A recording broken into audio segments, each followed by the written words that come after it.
Is My Bloody Valentine a horror classic or an outdated slasher that should be left in the past? Let's find out. This is the Bates Express. Today, we're here to do a little bit of talking on one of my personal favorite movies, My Bloody Valentine. So why don't we all sit back, relax, listen to a little Bojangles, and most of all, talk a little horror. What's up, horror fam? Steven, aka Bojangles here.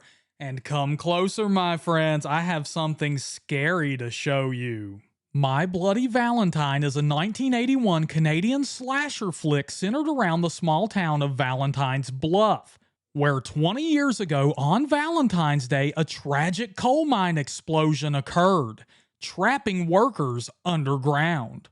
While the town celebrated with a Valentine's dance, a coal miner by the name of Harry Warden was trapped underground, feeding on his friends to stay alive. Once unearthed, they discovered Warden still alive, but in a deranged state, which led to him being sent to the mental hospital. Warden would then escape from the hospital, seeking revenge on those he believed responsible for the mine explosion.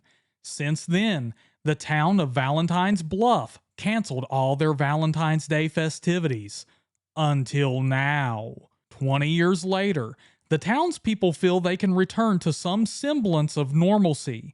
But when bodies begin to pile up, could Harry Warden and his pickaxe be back, ready to claim those who celebrate the beloved holiday? 1981 was an absolute banger year, not only for horror, but for slashers as well. We had gotten Michael Myers and Halloween only a few years ago. Jason Voorhees has now been introduced to the game. It would still be a few years since we got Freddy, but still, we were already getting plenty of holiday-themed slashers. A lot of people kind of lump My Bloody Valentine in to the typical whodunit holiday-themed slasher affair, and I think that's kind of doing it an injustice.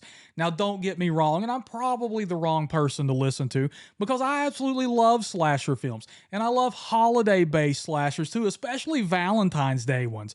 Okay, we've got a lot of Valentine's Day slashers, I mean, really, and none of them have really let me down. Yes, while you're watching this, you are trying to figure out who the killer is, but there are things that set it apart from other horror films of its type. The characters have this nice camaraderie with each other, which makes it easy for you to really care about these guys. They act like they're actual friends in real life, having actual relationships with their girlfriends as well, and all the townspeople genuinely know each other just like an actual small town. Trust me, I'm from a small town. As a matter of fact, I'm in West Virginia, which is the coal mine state. I mean, for God's sakes, this is our flag. I can tell you right now, these characters act completely genuine. I grew up around the mines. I would go with my grandfather to work. A lot of the time, he worked at the coal mines. These guys, man, they would play pranks on each other. They would joke with each other, but at the end of the day, they cared about each other so much, and they were true friends. And when you see those coal mine disasters happen, and sadly they do, we've had some pretty big disasters out here, the entire community comes together. It affects everybody. They all have their quirks, they all have their own personalities, and there's inner drama within the friend group that is realistic. So when these guys start getting killed off, and of course they're going to, this is a slasher film, you feel like they're more than just cannon fodder. These are characters that you've grown close to. You've seen the other characters be close with them. They have a genuine relationship with them, so you care. You not only feel bad for the character who just got wiped out, but you also feel bad for their friend or for their lover.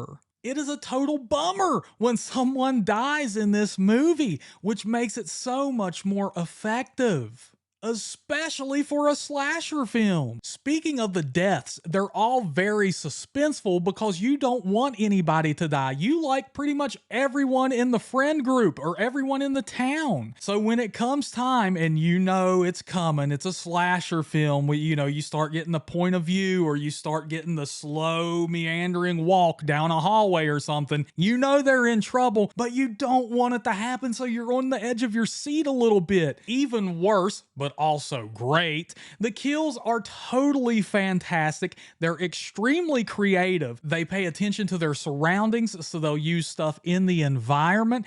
Anything can be used as a weapon, as we all know in slasher films, but this one gets super creative with it. Things get really brutal too. This has some of the best kills you're going to see in a slasher flick. I promise you, these characters that you fall in love with, you are going to see them getting taken out in ways you could never even imagine. I'm going to tell you now, it is absolutely mind-blowing what they're willing to do to some of these poor people, and you feel so bad, but it's so brutal, and we're slasher fans. We can't freaking look away, and it just sticks in our mind as, man, that was badass. This movie has a great soundtrack to it.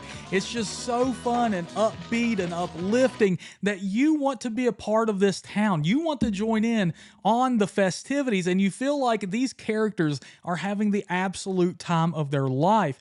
Not only that, but this is one of those movies that gets its own theme song, okay? With lyrics. There's someone singing. If you stick around until the credits, you will get to hear the ballad of Harry Warden, and it's just going to stick with you, man. I appreciate any filmmaker who's willing to go to these lengths to give his film its own freaking theme song with lyrics. No matter how cheesy it is, no matter how bad it is, no matter how silly or how simple it is, I'm always going to dig it. I just simply can't get over the atmosphere, though. This film really transports you back to the time that it was filmed. You feel like you're in 1981, as weird as that sounds. You know, a lot of these other slasher films, they're kind of shot in like a neutral setting or an ambiguous point in time or something like that. I don't know if that makes any sense to any of you, but this one, I don't know what it is, man. I guess it's the old